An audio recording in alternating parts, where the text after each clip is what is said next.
Offset Gabrielle Union. That is not a great role model. I'm sorry. I'm watching The Perfect Holiday, guys. Give me a break. She was the first woman that came to the head.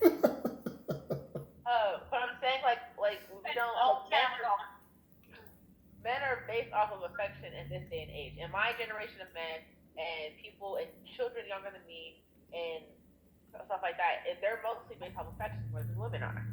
I feel like that's not a full factual thing that we. The statement I made, Aaron, was those things you need, regardless of how men are acting now, how women are acting now.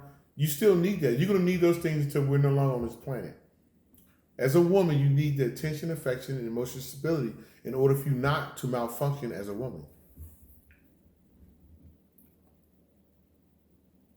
Okay, so we have another question. How does culture influence the marriage relationship?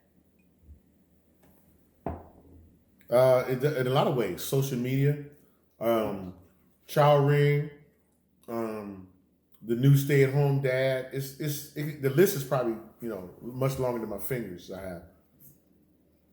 So let's be more specific in that direction when we're talking. That's how it affects. It affects everything. Society's different. The culture's different. Our needs, wants, and desires are different. The culture we're living in is never been like in any other culture that's been in the past, in the history. Okay. So the other question so how do you feel about this one? Every woman is not a wife and every man is not a husband. Absolutely. Next question. Oh. Okay. Okay. Hello, Faye. Thank you. Again, everybody, thank y'all. I see you guys. I see you, Cordekai, Honey, Fred, Linda. I see everybody. Faye. How does culture? Arranged marriages work in many countries. It should work here. I'll put my application in right now. Huh?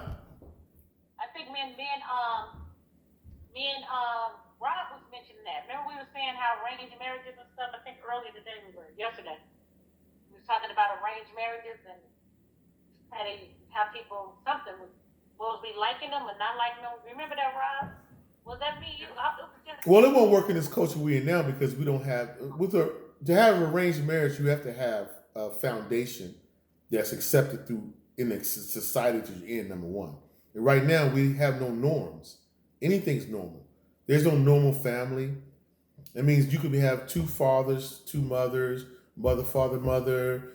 That. There's nothing normal, so you couldn't have an arranged marriage and have it successful in the culture we're in, unless you two both agree on almost all the concepts of belief, principles, behavior, and what I said, principles, and your personalities.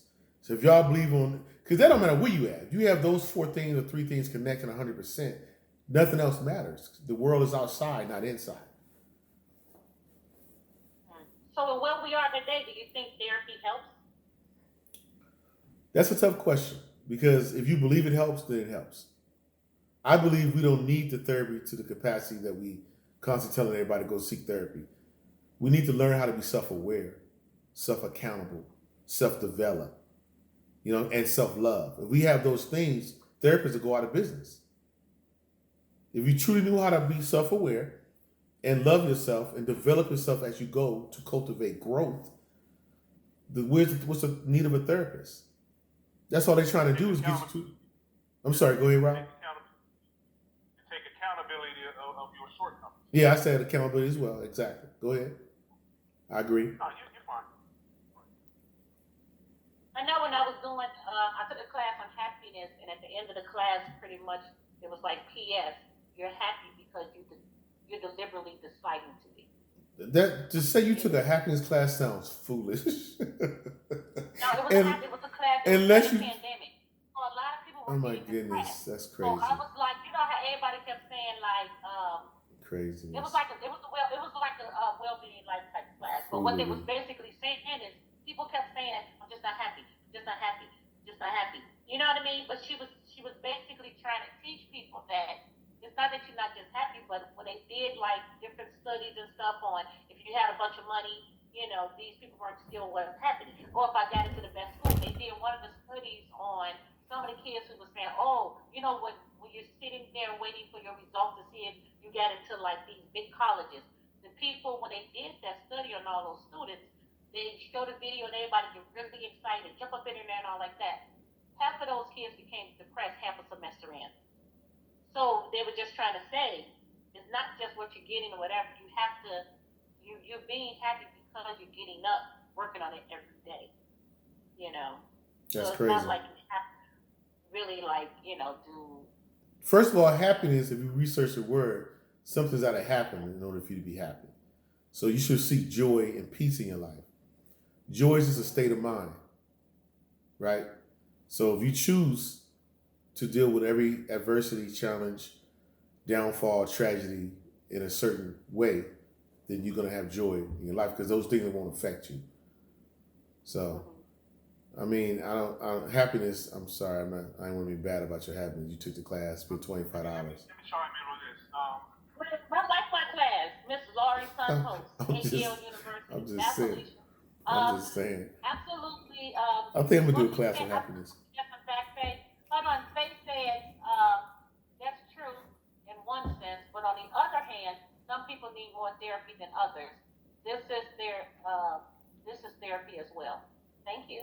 No, I didn't say people don't need therapy. I said if we have self-love, self-accountability, self-development, right? Self-awareness, if we develop those things at a young age and continue to cultivate those things, there will be no need for therapy. Now, there's special cases. You know what I'm saying? A person's not in control of their mental faculties. That's different. I'm talking about the standard individual that walks among the rest, you know, most of us. If we have those four components, then therapy would not be necessary. Like self-awareness. No one teaches us to be self-aware when we're kids, young adults, even adults. That's a self-applied choice, to be just self-aware. When I started studying 6 years ago to become self-aware of myself, the changes are ridiculous. Astronomically. I'm not the same person I was 6 years ago, by far. And we're talking about a mental capacity. Just by studying and practicing self-awareness. So, yeah, I'm not saying that therapy, I don't know nobody calling me therapy. I mean, I'm not saying it's not necessary. I'm just saying with those things, it's not needed. Go ahead. Therapy can be given in many forms. You know what I'm saying? Like you and I, we've been friends for damn near 40, 50 years. So I don't need to go sit on a psychiatrist's couch in order to spill my feelings out to them and them tell me some stuff that that's not going to help me anyway. You're my therapist in a sense, because we keep each other grounded in check. So basically, you owe me some money then. About 40 years worth of therapy. That I need that check now. I already told you about Jack in the Box, bro. It's a life Jack in the Box pass. That's the inside joke, yo. Rob, hold on. Yes. Pause. So you feel like you don't need therapy because you talk to Daryl? Easy. Go slow with it. Easy. Exactly. Not just him. Hold on. My closest friends that I grew up with knows me. When I'm out of line, they'll check me. And vice versa. You know what I'm saying? Yep. So Therapy can come in different ways, basically. Exactly. And don't get me wrong, I get that, but you don't feel that maybe getting it from another perspective, like an outside perspective. Professional, you're talking about professional, Aaron? Not even professional. I mean, it could be professional, but I'm saying even from a different outside source, besides your 5 close friends or whoever. No, because I'm not going to confide in anybody that don't know me. I'm not going to just give my situation and talk about my situation to somebody that don't know me. Well, then that has something to do with the internal ego inside your manhood. I think. Yeah, that's an internal thing and a manhood thing that men typically fall back on. Okay. And All right, they're go proud. ahead. I'm sorry to interrupt, but yes. Damn proud of that. I'm not going to sit on somebody's couch, pay them $400 a damn hour for for them to tell me, well, how did that make you feel? You don't know me. Well, that's not how it goes per se, though. You know. Like, Okay. I don't care how it goes. And there's many different forms of therapy. No one said you had to go out and spend Okay. $400 on a therapist to listen. But at Okay, the hold same on. time, Hold on. Okay, this is her first time speaking, so let's give, what is it, Randria? You can call me Drea. Drea, you want to go ahead and talk? Let's Yeah. give her- So yes, it is a man thing. Men are supposed to put out a hard front. Men are known to be known as tough guys that don't really express their emotions. If they're going to express their emotions, they're going to express their emotions by sticking within their friend group, have a man stay, drink, whatever, so on, so be it. That is a stereotype of men basically expressing themselves, and that is therapeutic for them. But you know what? Sometimes you have to get out of your circle to realize why are you going through what you're going through. That doesn't mean spending $400 to pay somebody that don't know you to tell you, well, how does this make you feel, this, that, and the third. Sometimes you may need that different perspective of somebody you don't know to understand what you're doing wrong, because people in your circle could basically just be sitting there having a pity party for you and just keep telling you things that you want to hear and not what you need to hear. Can I jump in, Rob? Okay, Rob, are you able to, who want to do that? Who's going to speak? Well, I just Are you want gonna to. speak? Yeah, I want to jump in on that one. But I'm trying to Rob. number one is one of the Oh, he on. the valuable assets to talking to a therapist. hold on, Gerald. Hold that thought. I'm going to answer a question.